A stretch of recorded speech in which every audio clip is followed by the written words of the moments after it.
почитувани, власта се повеќе и понатаму го манифестира својот тоталитарен стил на владење. Последниот случај во кој синдикалниот лидер на Македонски железници доби отказ, само затоа што јавно прозборува за финансиските малверзации во предпријатието, уште еднаш докажува дека оваа власт не трпи критика и го задушува секој јавно искажан став спротив на нејзиниот.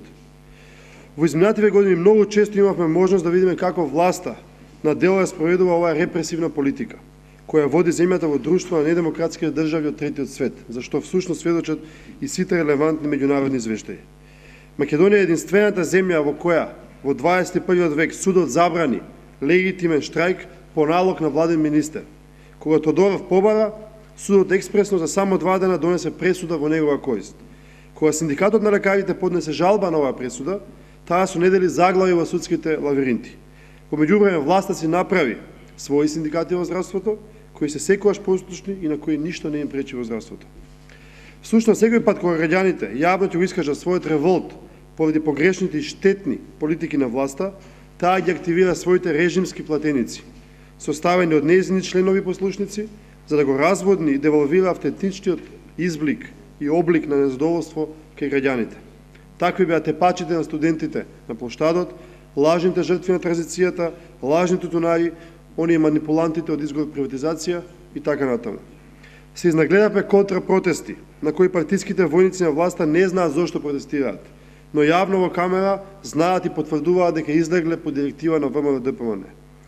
Еден од лекарите на клиниката за ортопедија во јуни годинава доби отказ само затоа што се охрабри и јавно ги критикуваше состојбите во здравството. Единствената негова вина беше тоа што јавно кажа како во неговата клиника имало доволно материјали за работа, животот на жена која почина чекајќи ги овие материјали може да биде спасен. Поранешниот директор на Фондот за здравство најпрво беше принуден да поднесе оставка од функцијата, а потоа власта го уапси пред камери и му намести судски случај за проневера, само затоа што јавно не се согласи со политиките на министерството. И покрај тоа што деновиве тој доби ослободителна пресуда, власта не гледа потребно да се извини и молчи. И по сите овие примери директор на УИП, легендарниот Горан Трајковски, арогантно изјавува дека доказ за добрата социјална состојба на граѓаните во Македонија е тоа што во Македонија немало социјални штрајкови и јавен израз на незадоволство. Ваквите изјави се најдобра потврда дека се работи за режим кој нема никакво чувство за реалноста и вистинските проблеми на граѓаните. Поведете прашање.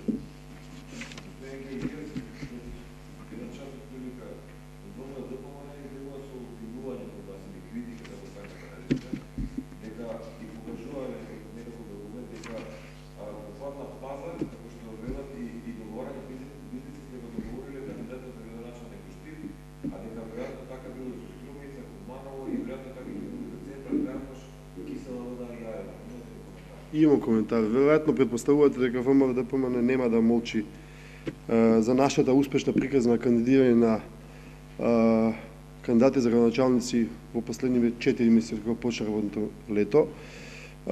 Тоа е она истата партија која што нема абер од промовирање на кандидат за градоначалник во ниедна општина.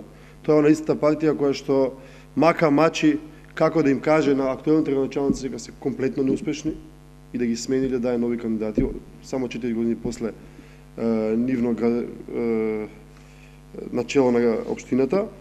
И тоа е она иста партија која што ги пушти режимските мегафони да отворат оваа лажна конструкција афера и сега се налепува со пресконференција. Класика на авторитарен режим на ВМРО-ДПМН.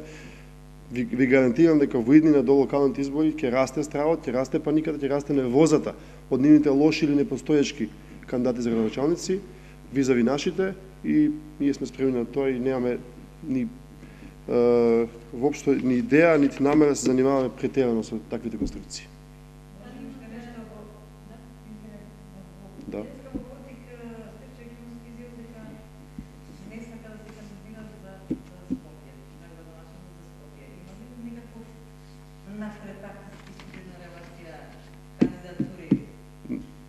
Нема, не сум гледал Стефче Киновски на политик, нема никаков внатрепартиски судир. Кандидатот за градоначалник на Скопје и на скопските општини ќе биде промовиран на големиот протестно промотивен митинг на 28 во недела. И тоа ќе видите дека нема никаков проблем со сите овие шпекулации кои што во суштина се долеваат повторно од мегафоните на власта. Повелете. Немаме никаков договор со ДПА на таа тема. Ние имаме технички договор за соработка со ДПА за поддршка во општините каде што има мнозинство македонски или албански жители, зависно од општините. За струја не сме разговарали. Се уште не сме разговарали. Повелете. Се е подготвено. Локацијата е потврдена, се е подготвено. Мислам дека добиена. Нема фаќа да се зборам, тоа е завршена работа уште претходно. Да.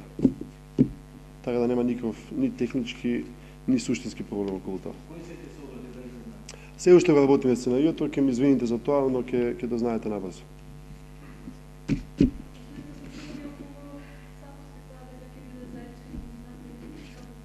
И тоа се шпекулации. Благодарам.